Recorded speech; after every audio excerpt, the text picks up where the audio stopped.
This is the individual that law enforcement officers believe was responsible for the deadly shooting today there outside Pittsburgh at a synagogue.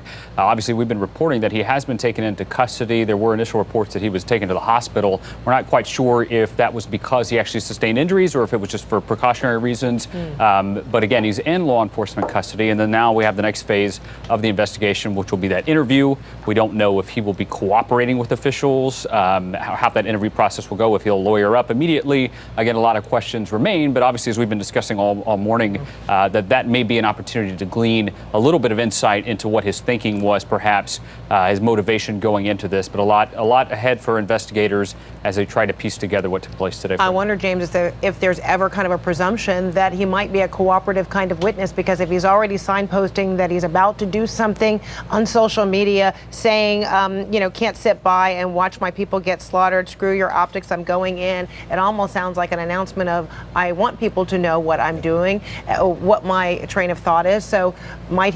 that kind of already be, I guess, a characteristic of a rather cooperative witness immediately following something like this? Whatever perverse ideology he was an adherent to, he did not elect to martyr himself in this instance. At the end, he decided, no, I'm going to go ahead and give myself up. Knowing that law enforcement was going to take him into custody. So yes, sometimes that's the case where he wants to revel in it. The news coverage is something that probably fortifies him, the horrible deed that he just did. I think law enforcement had an opportunity to probably talk to him right in the aftermath. There's some reports out now that he made some statements again, which I think contributed to the fact that the FBI moved in pretty immediately to be the lead agency on this. And then obviously it was because this is got to be a presumed hate crime. From everything I can tell, I think he surrendered, or it's because the police basically, I think he was injured there was an exchange of gunfire. It's not clear if he was injured and if he was shot, but it seems that they confronted him, he was cornered, he really had nowhere to go, and so that is probably how the police here took him into custody. So then, Josh, that's a key opportunity for investigators to ask him any and all things, right? Before he has an attorney, before he gets to the hospital, before there's even a moment for this suspect to react, to think about not answering questions. Yeah, exactly. And, there's a lot we don't know about this person and his mindset. We don't know if he's actually proud of what he did, if he's going to tell officers everything that was going through his mind as he planned this, as he executed it. We don't know if, maybe he has a change of heart and decides not to cooperate and lawyers up. There's just a lot we don't know. But this is a critical time for law enforcement right after an incident when they take someone into custody, because at some point he has to be presented before a magistrate. Now we know that this is going federal, so he'll be presented before a federal magistrate. Again, this is that crucial time that investigators will glean information from him if he's indeed willing to cooperate. As we all try to figure out this person, you all mentioned that investigators will be looking at the digital footprint. They'll also be talking to people who may have had contact with Mark Hetfield. Just might be one of those people. He is the president and CEO of the Hebrew Immigrant Aid Society. The suspect attacked this group online prior to the shooting. Do I have that right? Yes. Okay, to what extent? Tell me. Well, apparently he's been obsessed with HIAS, which is the name that we go by. We are the oldest refugee agency in the world, and we're the refugee agency of the American Jewish community. I see. And so talk to me about what dialogue, what threats, in what way he made himself known to you. Well, to be honest with you, we were not aware of him or of his activities, at least I was not, until today. But we recently completed, last weekend was a refugee Shabbat. We celebrated Shabbat around the country by celebrating with Jewish congregations, this being a welcoming nation for refugees. We had over 300 synagogues in 33 states celebrating refugees with us.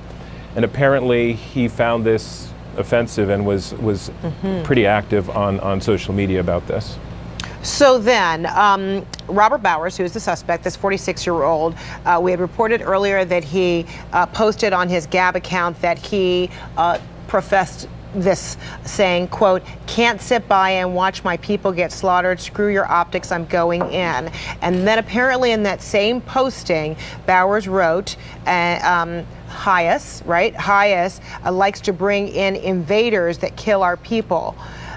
So this is exactly what you're talking about in terms of the efforts that your group makes and how he immediately already had a response to it and in this manner. Right. I mean, we're an organization that was started to welcome refugees who were fleeing the pogroms in Russia, and then we welcomed refugees that were fleeing Nazi Germany and Nazi-occupied Europe. And today we say that we used to be an organization that welcomed refugees because they were Jewish, and today we welcome refugees because we are Jewish. So we are a refugee agency. We are one of the 9 partner agencies with the United States government resettling refugees in the United States, and we do resettle refugees in partnership with Jewish Family and Community Services of Pittsburgh. So yes, that we do welcome refugees. That is what we do. That is our mission. So how much more troubled are you now about this suspect, the identity of this suspect, the act that he is connected to today at that Pittsburgh synagogue, and his documented point of view or thoughts about your organization? Of course, I could not be any more troubled than I am right now. I mean, we are here to welcome refugees who are fleeing persecution and terror. We're here doing this as the Jewish community because we know what persecution and terror is, because we are a refugee people, and we are the organization of a refugee people. And for this to happen on the holiest day of the week in a sanctuary is beyond horrific. I can't describe the horror that this is causing us, and the sadness that we have for our friends in Pittsburgh, and for our partners there, and for the congregation, and for the country.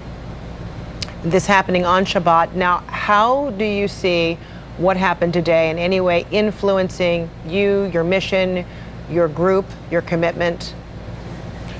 It's demonstrated that our mission is more important than ever. I mean, there's a global refugee crisis right now, and refugees are having a harder and harder time getting sanctuary, getting safety, and finding refuge from hate. And we know that as a Jewish community, we welcome refugees, and it's more important than ever to continue doing this. This makes us more resolute in the importance of this mission.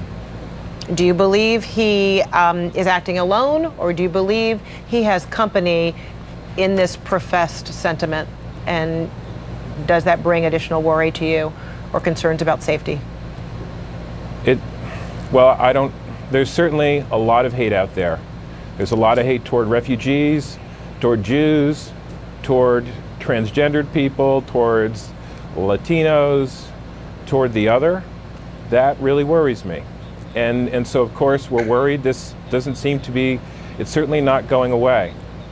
So yes, we're concerned, but it's not going to stop us from carrying out our work of welcoming refugees. Who do you turn to in the climate that you just described, or what are you hoping or counting on in which to correct, address this climate and these recent acts of hate? We have to turn to one another. We have to turn. This has to be done on an individual level. We have to keep an eye open for hate. And when your crazy uncle says something hateful at Thanksgiving, you can't just let him get away with it anymore. I mean, every time you see someone using hate speech, you have to stop them. You have to call them on it. That's everybody's job right now, and we have to do that across the board.